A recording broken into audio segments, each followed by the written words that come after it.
Liverpool, Fulham. Liverpool, Fulham. Le match se termine 2-2. Un match complètement fou qui se termine sur le score de parité de 2 buts partout. Honnêtement, les gars, c'est un match nul qui vaut 3 points. C'est un match nul qui vaut honnêtement 3 points.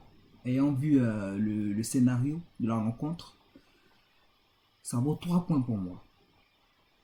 Alors bien sûr, on ne va pas célébrer un match nul. Mais l'équipe de Fulham, c'est une équipe difficile à manier.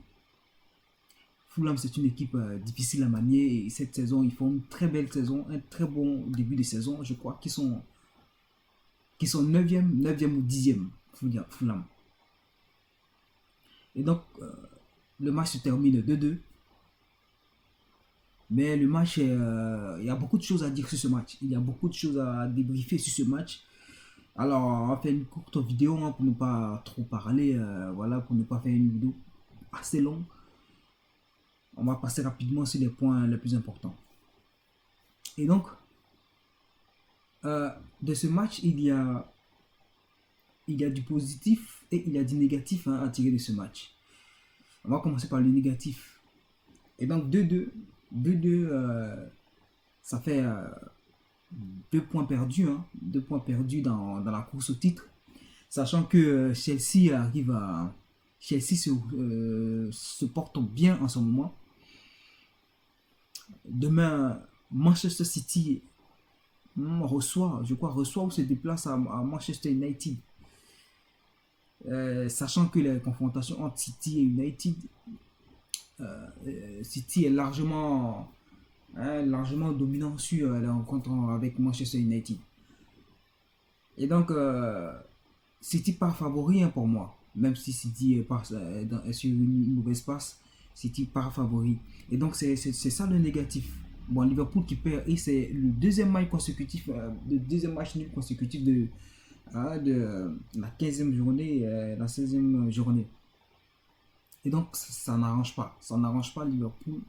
On avait 9 points d'avance. La concurrence se rapproche. Un match nul aujourd'hui encore, c'est pas bien. C'est pas dramatique, mais la concurrence avance quand même. Imaginons si demain Chelsea gagne. Chelsea se rapproche encore en plus de Liverpool. Et là, il faut tirer la sonnette d'alarme, en fait.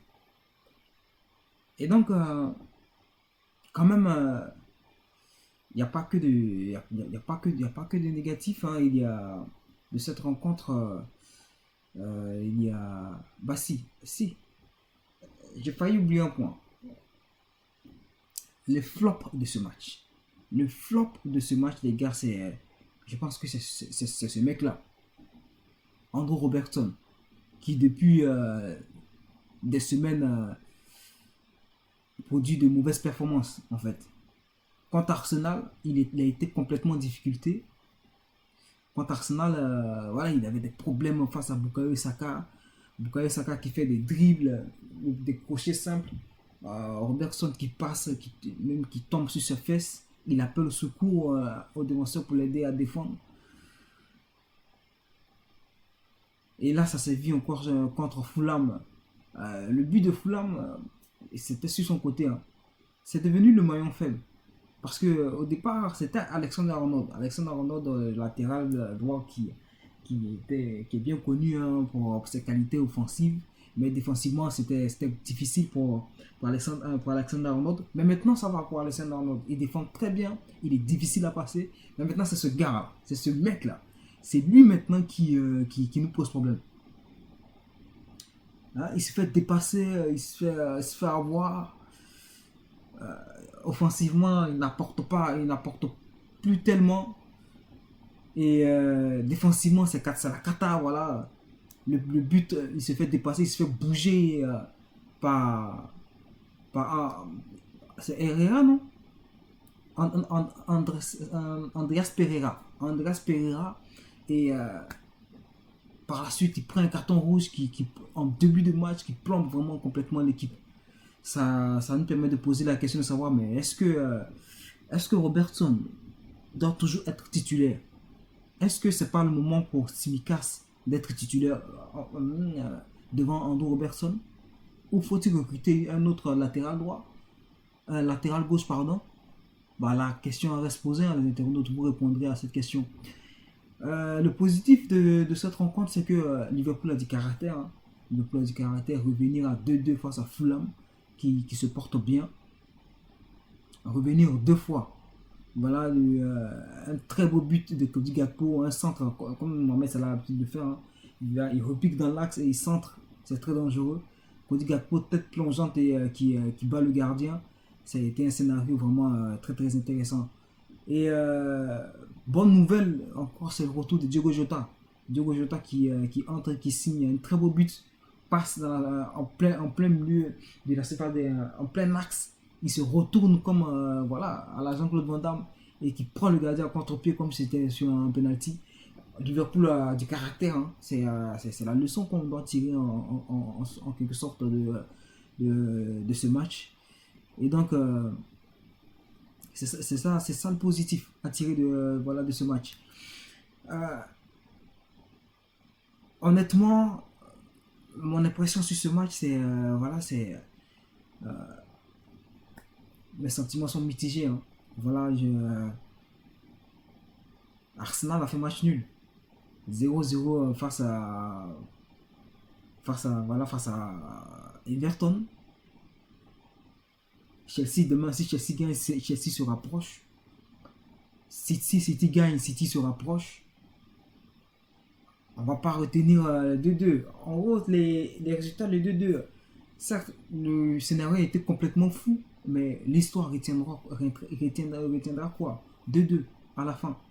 Et dans 2 ans, 3 ans, on ne se souviendra plus du scénario de Liverpool qui est revenu deux fois de ce magnifique but de Diogo Jota. On ne se souviendra plus. C'est le score de 2-2 dont on se souviendra. Et l'impact que ce score pourrait avoir hein, à la fin de la saison dans la course au titre. Alors, on ne veut pas avoir Liverpool dans ce travers, en fait, dans ce travers habituel de ces dernières saisons. Se faire rejoindre, se faire rattraper. Là, il y a le Boxing Day qui arrive. On va souhaiter le meilleur pour nos Reds, en fait.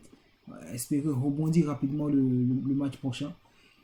Et donc les gars, voilà, faites-moi savoir vos impressions sur le match, également voilà, ce que vous pensez des performances de Liverpool. Les gars, n'hésitez pas à commenter, liker et partager mes vidéos. Commentez les vidéos les gars, commentez les vidéos pour que je sache que j'ai une audience qui s'intéresse à ce que je fais. On se retrouve prochainement pour la rencontre, hein, pour une autre rencontre de